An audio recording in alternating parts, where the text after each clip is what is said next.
Thank you, Madam Chair.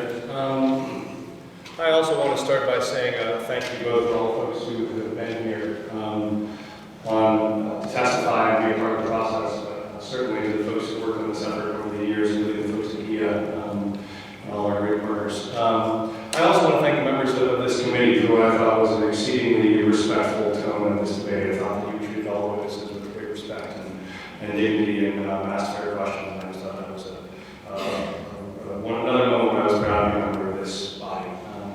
I think it's worth a small laugh to note how much the tone has changed in the last 4 years. The tone has changed from one of hostility to hiring fair, I would say, which is, 4 years ago when there were students who came to testify on behalf of this bill, they actually, when they signed in their names and addresses on the testimony form, they were actually reported. And they had to hide them that night so they wouldn't get reported for deportation. Tonight, I think each student that got off the podium would walk back. I think I saw the universities and the Metro Chambers fight over to get to them first in terms of trying to hire them for business or hire them for recruiting for university.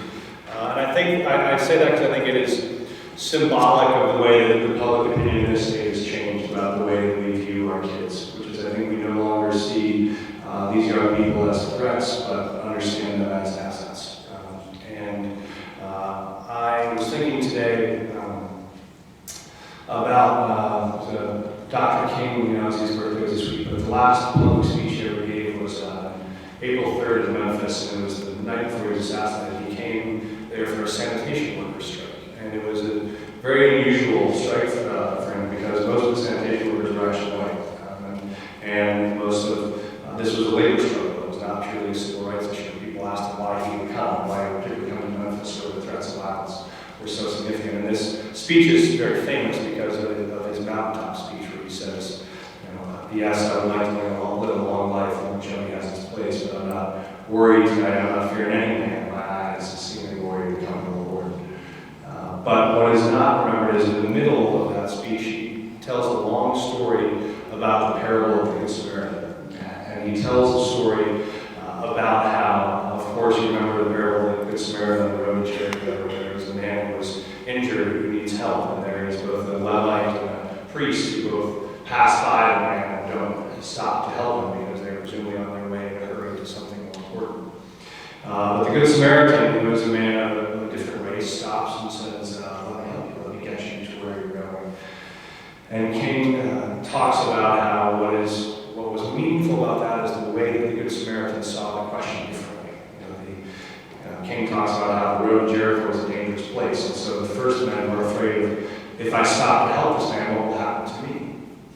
And instead, the Good Samaritan reversed that question and said, if I don't stop to help this man, what will happen to him? And I would actually say the question before us today is different than both of those, which is, if we don't stop to help these young people, what will happen to us as a city? And I think that's what's been clear to us. What we know will happen to us is we will see this state lose significant revenue in higher ed as one outcome. We will see this state lose the opportunity to develop an actual world-class workforce that can fill jobs in the 21st century. We'll see us lose the chance to significantly decrease the dropout rate in this state as we have kids, generation to generation, losing hope and stopping to persevere to make it through. And I think, of course, what we will lose the most is we'll lose hope from the young people that have fought their way through. And as I thought about it, I think we actually will lose something more dramatic than all of that, which is I think if we fail to pass this, we lose a little bit of what we believe Colorado to be about, which is my family, like Angela's family, came here because they believed Colorado was a place of opportunity. When my parents' dreams dried up in the Red River of Oklahoma, they came to Colorado. And they came here because when you come to the West, you make your own fortune. It doesn't matter who your parents are, or where you went to college, or where you spent your summers, or what seat your grandparents have in the Mayflower. What matters is how smart you are and how hard you're willing to work.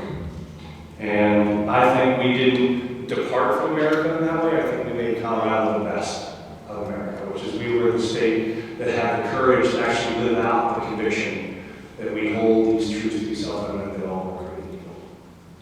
And so when I look back over the past month, as we look at people in public life who we are the most proud of, we think of as the most American. If you look at what most Americans have gone to the movies to see over the last month is Lincoln.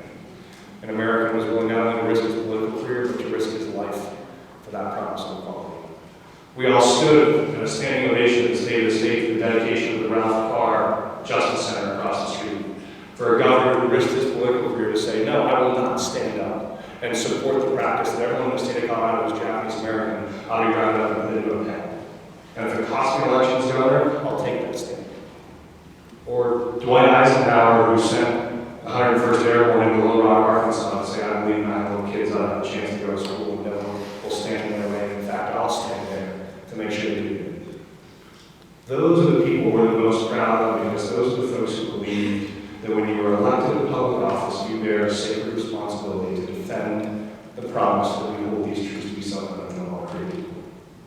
Not just when it's easy, but especially when it's hard.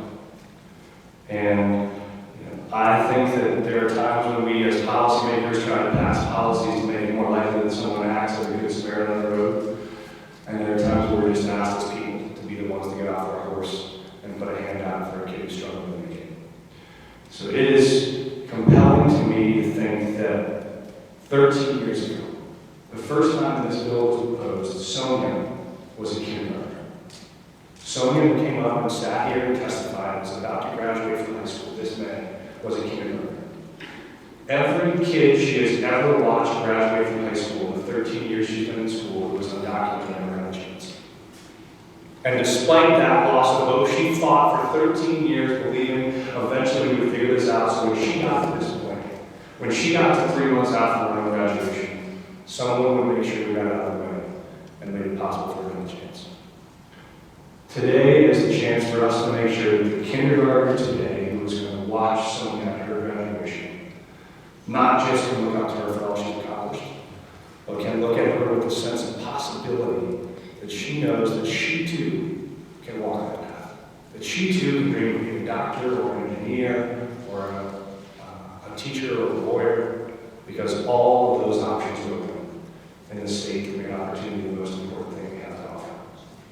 That's why I'm proud to serve this body. That's why I'm proud to support this bill. That's why I ask you to vote yes to Senate Appropriations.